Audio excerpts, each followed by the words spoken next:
नमस्कार दोस्तों।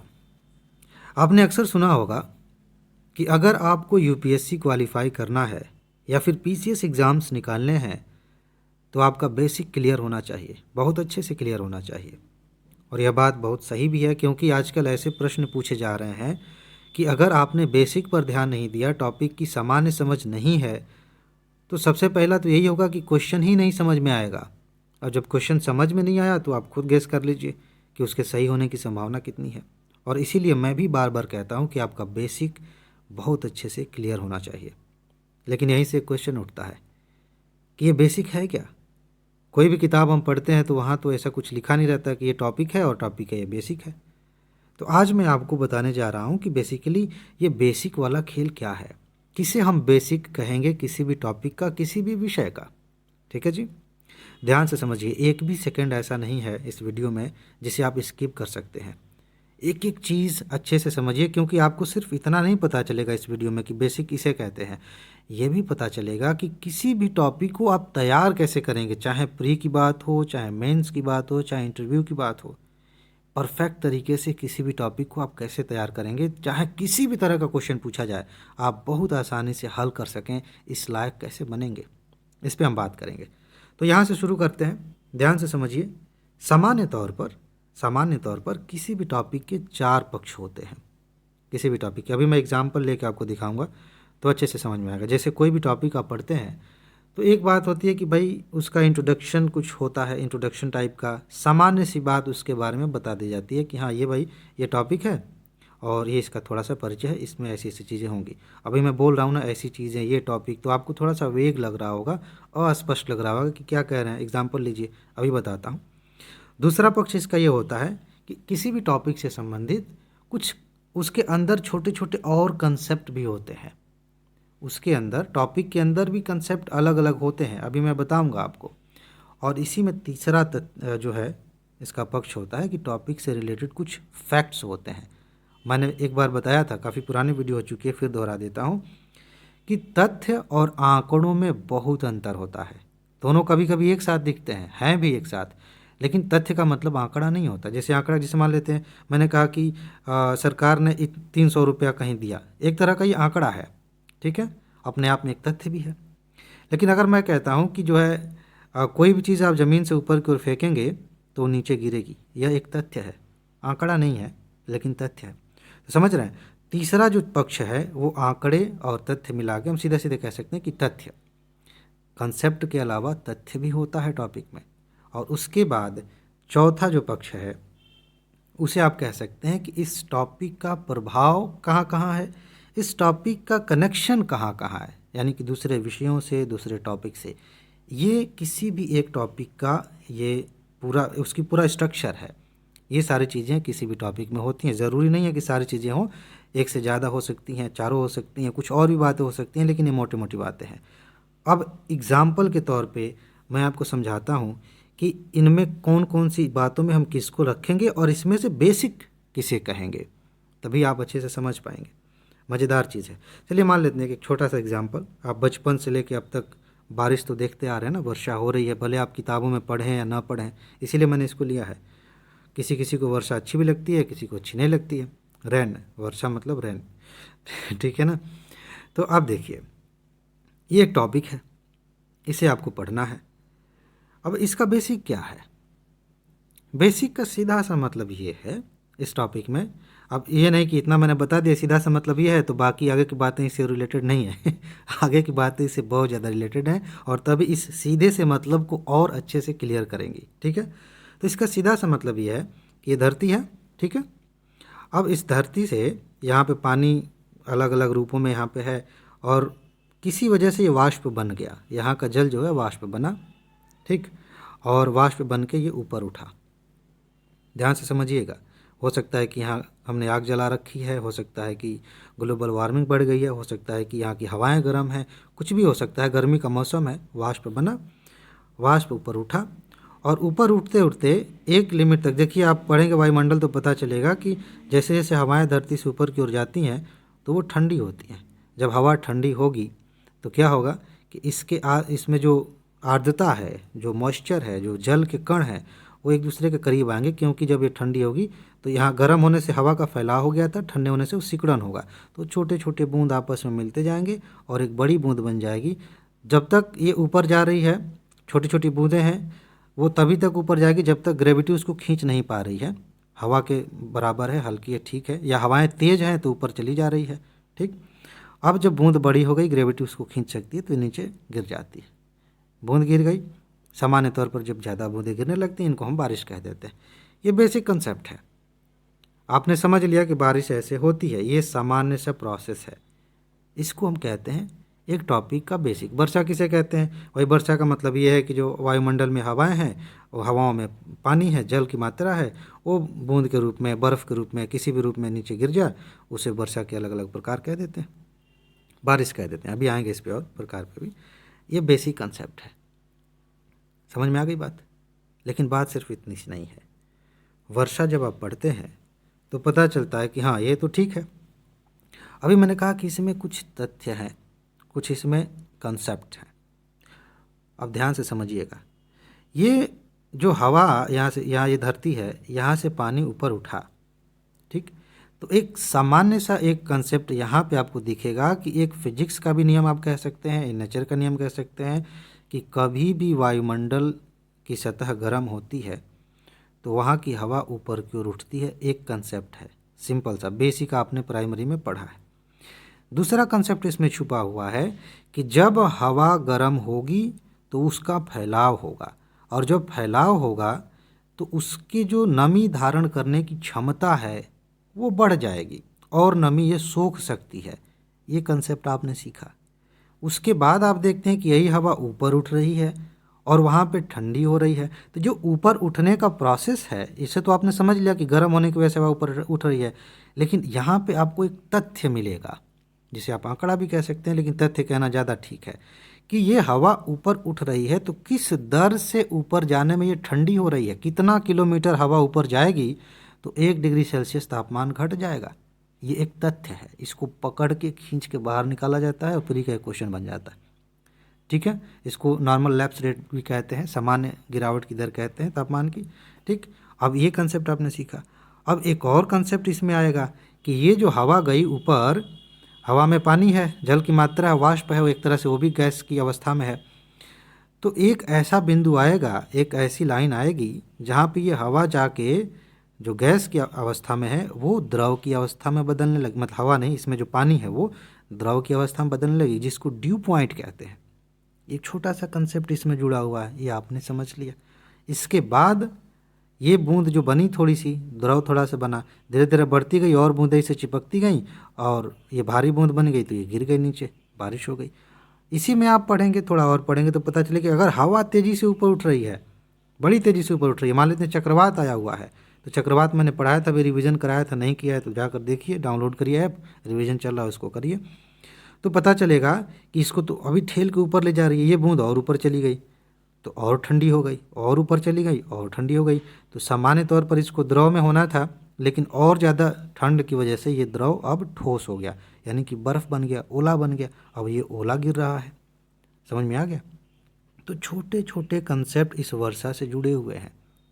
अब आगे देखिए, ये एक और चीज़ इसके बाद आप पढ़ेंगे।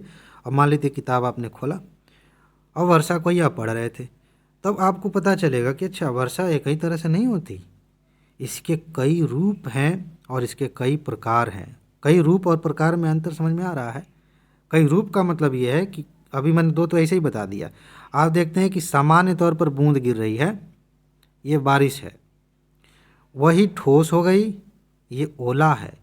वहीं जो है कभी कभी बर्फ़बारी के रूप में होता है। आप देखेंगे एकदम चिड़िया के पंख के जैसे, जैसे कुछ लोग पहाड़ी क्षेत्रों में जाते हैं और वीडियो शूट वगैरह करते हैं, आप भी गए होंगे, देखेंगे एकदम बढ़िया सा हल्का हल्का बर्फ़ ऐसे ऐसे ऐसे पंख के जैसे गिर रहा है, बर्फ़बारी हो रही है धीरे धीरे, ठीक है।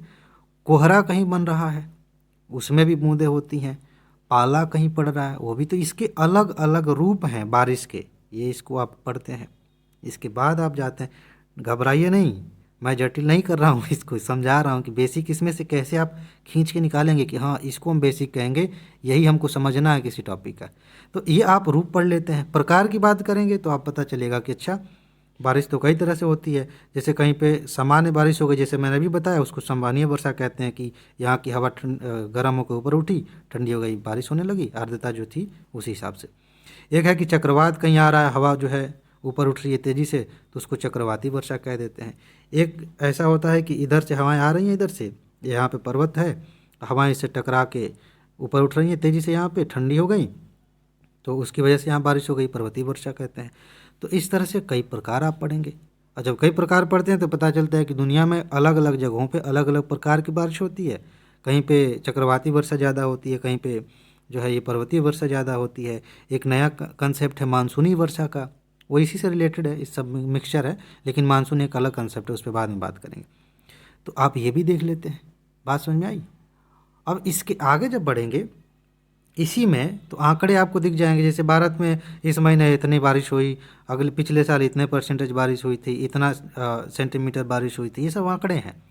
ये भी कभी कभी याद करने पड़ते हैं, कभी कभी पूछे जाते हैं, लेकिन ये फालतू की चीज़ें हैं, ज़्यादा आंकड़ों के पीछे नहीं पड़ना, तथ्यों के पीछे ज़रूर पड़ना चाहिए। आंकड़े आप आवश्यकता अनुसार जो है तैयार करेंगे। अब देखिए, अब बारिश आपने इतना पढ़ा, बेसिकली आप यहाँ पे एक टॉपिक भी पढ़ रहे हैं, ध्यान से देखेंगे तो वर्षा वाला टॉपिक यहाँ पे आपका क्लियर भी होता जा रहा।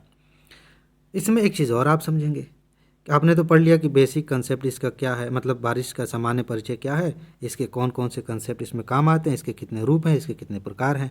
लेकिन जब आप पता चलेगा, इसके आगे बढ़ेंगे, तो आपको पढ़ने को मिलता है कि दुनिया में बारिश का असर कहाँ कहाँ हो रहा है, किस रूप में हो रहा है। कभी कभी किताबों में सीधे सीधे ये बात नहीं दिखती है। आप जलवायु चैप्टर पढ़ेंगे तो उसके तहत आपको चीज़ें कुछ समझने में मिल जाएंगी, वर्षा पढ़ेंगे थोड़ी सी चीज़ें मिल जाएंगी। लेकिन चूंकि हम बारिश पढ़ रहे हैं, पढ़ रहे हैं, तो यहीं से समझ लीजिए कि जहाँ पे ज़्यादा बारिश होगी वहाँ पे ज़्यादा नमी होगी, ज़्यादा नमी होगी तो अगर गर्मी वाला क्षेत्र है तो उमस होगी, उमस होगी तो छोटे मोटे कीड़े मकोड़े भी ज़्यादा हो जाएंगे, दलदल वाला क्षेत्र बन जाएगा, वहाँ के पेड़ पौधे बड़े बड़े हो जाएंगे, घने हो जाएंगे, उष्णकटिबंधीय वन हो जाएंगे, वहाँ जो लोग रहेंगे वो बीमारियों से ग्रसित हो सकते हैं, क्योंकि यहाँ पे बहुत छोटे छोटे जीव, बहुत सारे वायरस, जीवाणु उत्पन्न हो सकते हैं। यहाँ के लोग अगर दलदली क्षेत्र है तो खेती नहीं कर सकते, तो पेड़ों पर रहेंगे, आदिवासी टाइप के, पिग्मी टाइप के लोग हो जाएंगे। समझ रहे हैं? सिर्फ पढ़ा आपने बारिश, बारिश का एक छोटा सा हिस्सा अलग निकाला कि अगर ज़्यादा बारिश हो रही है तो क्या होगा, कहीं कम बारिश हो रही है, बिल्कुल नहीं हो रही है, रेगिस्तान बन गया, रेगिस्तान में किस तरह के लोग रह रहे हैं, उसी हिसाब से उनका खान पान, उनका घर, उनका पहनावा, उनकी राजनीति, उनकी इकोनॉमी, हर चीज़ इसी से तय हो जाएगी। समझ रहे हैं? अभी मैं इस पर विस्तार करने लगूँ ना तो 3 घंटे इसी पे बात करेंगे, लेकिन मैं इशारा कर रहा हूँ कि जब आप इसको और विस्तार से पढ़ते हैं तो आपको पता चलता है कि ये चीज़ें। अब हम इसको समअप करते हैं, ठीक है? समअप मतलब समाप्त नहीं, इसको इकट्ठा करते हैं एक जगह पे और फिर बात करते हैं कि इसमें आप कैसे समझेंगे कि बेसिक क्या है।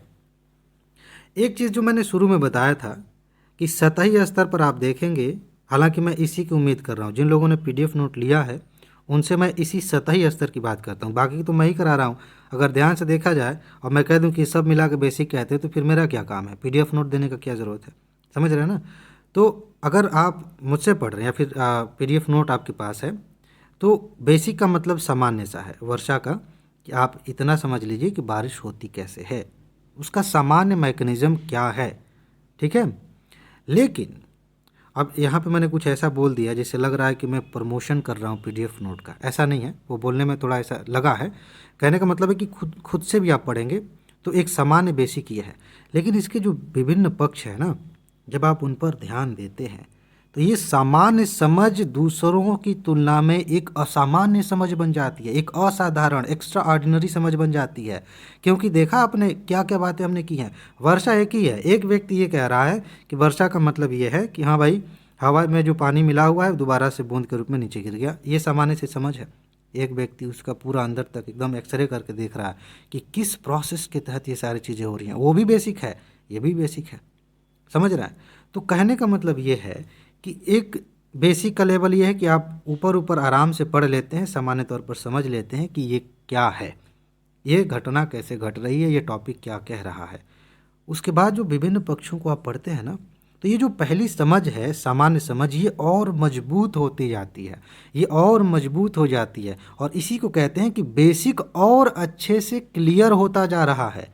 समझ रहे हैं? यही बेसिक सामान्य सी समझ। अब इसका मतलब ये भी है कि कुछ लोग निकाल सकते हैं कि इसका मतलब कि हम सारे तथ्य याद कर लेंगे, सारे प्रकार याद कर लेंगे, सब कुछ दुनिया में जो हो रहा है वर्षा से संबंधित याद कर लेंगे तो और बेसिक क्लियर हो जाएगा। मैं ये नहीं कह रहा हूँ। जब आप इन चीज़ों पर ध्यान देंगे ना तो उसमें से रिस रिस कर कुछ बातें इसमें जुड़ती चली जाएंगी, इसको क्लियर करती चली जाएंगी। ज़रूरी नहीं है कि वो तथ्य आपको याद रहें, ज़रूरी नहीं है कि वो प्रकार आपको याद रहें, लेकिन सामान्य तौर पर आपके अंदर इसकी समझ उससे बेहतर हो जाएगी। यानी कि बाकी पक्षों पे आप ध्यान देंगे तो आपका बेसिक और मजबूत हो जाएगा, आपके सोचने का जो दायरा है और ब्रॉड होता जाएगा। इसी को कहते हैं बेसिक समझना, इसी को कहते हैं सही मायने में तैयारी करना। हम क्या करते हैं, हमने क्या किया, वर्षा किसे कहते हैं, वर्षा हमने पढ़ लिया, यहाँ पे इतनी वर्षा हो रही है ये पढ़ लिया, इतने प्रकार होते हैं ये पढ़ लिया, सब पढ़ लिया। इसमें से कुछ भी ऐसा नहीं है जो हम छोड़ते नहीं हैं। बात सिर्फ ये है कि हम पढ़ने के लिए पढ़ते हैं। अभी मैंने बता दिया कि बेसिक ऐसे क्लियर हो जाएगा, लेकिन वो तो सामान्य तौर पे लोग कर ही रहे हैं, मेरे बताए बिना भी कर रहे हैं। ये सारे पक्ष वैसे भी आप पढ़ लेंगे, कुछ छोड़ दे सकते हैं, सब नहीं पढ़ पाएंगे, क्योंकि कुछ लोग ही चौथे लेवल पे पहुंच पाते हैं। जो मैंने बताया ना, प्रभाव, थोड़ा उससे रिलेटेड जोड़ना, सोचना कि इसका बाकी विषयों से, बाकी चीज़ों से क्या संबंध है, सब लोग वहाँ तक नहीं पहुँचते। आप पहुँच सकते हैं अगर आपने ईमानदारी से इन चीज़ों को समझा है तो। लेकिन ये तो सब लोग पढ़ रहे हैं। मैं क्या कहना चाह रहा हूँ, मैं ये कह रहा हूँ कि आप सिर्फ पढ़ने के लिए पढ़ेंगे तो कभी भी आपका बेसिक क्लियर नहीं होगा। सीधी सी बात है, किताब में कोई बात आ गई है, पढ़, हाँ ठीक है पढ़ लेते हैं, इससे बेसिक क्लियर नहीं होता। बेसिक क्लियर करने का सीधा सा फार्मूला ये है, चाहे आज हो चाहे आज से 100 साल बाद हो, उसका सीधा सा फार्मूला ये है कि आप पढ़ने से ज़्यादा समझने पर ध्यान दीजिए। ये वीडियो मैं बना रहा हूँ, अभी मैंने बताया, ये कहीं से भी ये बूंद दिख रहा है, ऐसे गोला मैंने बना दिया, नहीं दिख रहा। लेकिन कुछ लोग इसे सिर्फ गोला ही समझ रहे होंगे, कुछ लोग इसे बूंद के रूप में कल्पना कर रहे होंगे। जब मैंने इस धरती की सतह बनाई तो कुछ लोग यहाँ पे बस 2-3 लाइनें देख रहे होंगे, कुछ लोग वाकई यहाँ इमेजिन कर रहे होंगे कि हाँ सतह है, यहाँ हवा गर्म हो रही है, यहाँ से ऊपर उठ रही है, फिर यहाँ पे ठंडी हो रही है, ठंडियों के बूंदें छोटी छोटी मिल रही हैं, बड़ी बूंदें बनी फिर नीचे गिर रही है। कुछ लोग उसे देख रहे हैं, उसे ही कहते हैं समझने की कोशिश करना। कुछ लोग बस यही देख रहे हैं, तीर बना दिए, ये लाइन खींच दिए, ये नहीं है। हाँ, ये हेल्प कर रहा है आपको इमेजिन कराने में। तो फिर से इसमें से एक निचोड़ ये निकल रहा है कि आपको अगर बेसिक क्लियर करना है तो समझने पर फोकस करना पड़ेगा। और समझने पर फोकस करने का एक ट्रिक ये है, एक फार्मूला ये है कि अगर किसी चीज़ को आप पढ़ रहे हैं और पढ़ते समय उसकी कल्पना करना शुरू कर देते हैं, उसको देखना शुरू कर देते हैं, तो समझ जाइए कि आप एकदम सही दिशा में हैं। सिर्फ बेसिक ही नहीं क्लियर हो रहा है, आप एडवांस लेवल पे पहुंच चुके हैं। यही तो करना है, यही तो तैयारी करनी है। चीज़ें जब एक बार समझ में आ जाती हैं तो उनको, उनके जो तथ्य हैं, कंसेप्ट हैं, ज़्यादातर तो वैसे ही याद हो जाते हैं, और याद करने की ज़रूरत पड़ी तो उन्हें याद करना बड़ा आसान हो जाता है, बड़ा हल्का महसूस होता है। ठीक है, अब ये बात, ये तो मैंने ज्योग्राफी का एक टॉपिक ले लिया। ये बात आप चाहे इकॉनमी पढ़ रहे हो, मान लीजिए बैंकिंग पढ़ रहे हैं, कोई लोगों को बड़ा मुश्किल लगता है, तो बैंकिंग में आप देखिए ना, कल्पना करिए कि ऋण लेन देन का जो असर है वो कैसे हो रहा है, व्यापार हो रहा है तो कैसे हो रहा है, आरबीआई कोई रेट कम कर रही है तो कल्पना करिए कि आप खुद बैंक में होते, आपका खुद का अपना बैंक है, आरबीआई से लोन लेने गए हैं, आपके ऊपर इन चीज़ों का असर हो रहा है। आप दूसरों को जो ऋण देते हैं उसमें आप कैसे कटौती करेंगे अगर आपको ज़्यादा महंगा पड़ रहा है ऋण तो ये सारी चीज़ें जब आप खुद देखने लगेंगे, जरूर नहीं कि आप खुद को उसमें रखें, हालांकि रखेंगे तो थोड़ा सा ज़्यादा फील देगा, ज़्यादा अच्छे से दिखेगा, लेकिन किसी भी व्यक्ति को रख लीजिए, उसे होता हुआ देखिए, किसी भी सिचुएशन को रख लीजिए, उसे होता हुआ देखिए, आपका बेसिक एकदम क्लियर हो जाएगा। और सिर्फ बेसिक नहीं क्लियर होगा, अभी मैंने बताया, आपका टॉपिक एकदम अच्छे से तैयार हो जाएगा। अब आपने ऐसे पढ़ाई की है, अब आपको क्या लगता है कि किसी भी टॉपिक को इस तरह से पढ़ के जाएंगे तो प्री का क्वेश्चन आपको समझ में नहीं आएगा, मेंस की डिमांड आपको नहीं समझ में आएगी। इंटरव्यू पे अगर आपसे पूछ लिया जाए कि इसका सलूशन बताइए, इसका उपाय बताइए, तो क्या आपको नहीं समझ में आएगा? आप ही को तो समझ में आएगा, बाकी लोगों को कहाँ से समझ में आएगा जिन्होंने इस तरह से पढ़ाई नहीं है। समझ रहे हैं कि नहीं? तो ये बहुत ज़्यादा इंपॉर्टेंट चीज़ है। कुछ चीज़ें और हैं, एक मैं छोटा सा यहाँ पे बता देता हूँ, आगे चल के इस पर विशेष रूप से एक वीडियो बनाऊँगा। तैयारी के बहुत सारे पक्ष हैं, ये हो गया, बेसिक जो बातें बतानी थी ये क्लियर हो गई हैं। इससे रिलेटेड थोड़ा सा आगे बढ़ के एक कोर्स के बारे में बताने जा रहा हूँ। आप कह सकते हैं कि एक टाइप का प्रमोशन करने जा रहे हैं, या फिर आप ये कह सकते हैं कि आपको एक नई इंसाइट देने जा रहे हैं जिससे आपकी तैयारी बहुत ज़्यादा आसान होने वाली है। मैं एक कोर्स पे विचार कर रहा हूँ जिसका नाम है जीरो से जीनियस। ये बात मैं क्यों कह रहा हूँ, क्योंकि जो बातें मैंने बताई अभी जिस तरह से आपको पढ़ना चाहिए, उस तरह से आप तभी पढ़ पाएंगे जब आप अपने आप को उस लायक बना पाएंगे। हमारी तैयारी में बहुत सारी चीज़ें हैं जो प्रभाव डाल रही हैं, उन सभी चीज़ों को कैसे मैनेज करना है, या फिर प्री मेंस इंटरव्यू के लिए जो पढ़ना होता है उनको कैसे पहचानना है, और पहचान के टॉपिक वाइज मैं बताऊंगा कि इस टॉपिक को आप कैसे पढ़ेंगे, इस टॉपिक को आप कैसे पढ़ेंगे, इससे कैसे पढ़ेंगे। जब आप ऐसे समझ जाते हैं तो सही मायने में आप अपने आप को तैयार कर लेते हैं, आप उस लायक हो जाते हैं कि आप ही का सिलेक्शन हो। सीधी सी बात है, कंपटीशन है, जो लायक होगा वो सिलेक्ट हो जाएगा, इसमें कोई जादू नहीं है। तो उस पर मैं काम कर रहा हूँ, बहुत जल्दी इसके बारे में अनाउंस करूँगा और आपको बहुत मज़ा आएगा। फिलहाल मुझे उम्मीद है, पूरी उम्मीद है कि आपको समझ में आ गया होगा कि किसी भी टॉपिक का बेसिक क्या होता है, किसी भी टॉपिक को तैयार कैसे करते हैं और जीरो से लेकर एडवांस लेवल तक कैसे पहुँचते हैं। आप थोड़ा सा इंतज़ार करिए, मैं एक वीडियो बनाऊँगा जीरो से जीनियस वाला, उसे आप देखेंगे, आपको बड़ा मज़ा आएगा, आपको बहुत अच्छे से चीज़ें समझ में आएंगी और आपकी तैयारी बहुत ज़्यादा आसान हो जाएगी। अगर आप अभी मान लेते हैं कि 100% मेहनत कर रहे हैं, चलिए 100% छोड़ देते हैं, मान लेते हैं 100 घंटे पढ़ने की ज़रूरत है, 100 घंटे पढ़ेंगे तो आपकी तैयारी पूरी हो जाएगी। उस चीज़ को करने के बाद आपका काम घट के 5 घंटे 6 घंटे तक हो जाएगा, इतना कम हो जाएगा, इतना रिलैक्स आप महसूस करेंगे, तैयारी इतनी आसान हो जाएगी कि मज़ा आ जाएगा। जैसे होता है ना, बाहर आ जाती है ज़िंदगी में, वैसे हो जाएगा। फिलहाल इसमें इतना ही रहने देते हैं। अपना ख्याल रखिए, खुश रहिए, मस्त रहिए, मुस्कुराते रहिए, जल्दी से सफल होइए और ज़िंदगी को एंजॉय करिए। आगे मिलते हैं। नमस्कार।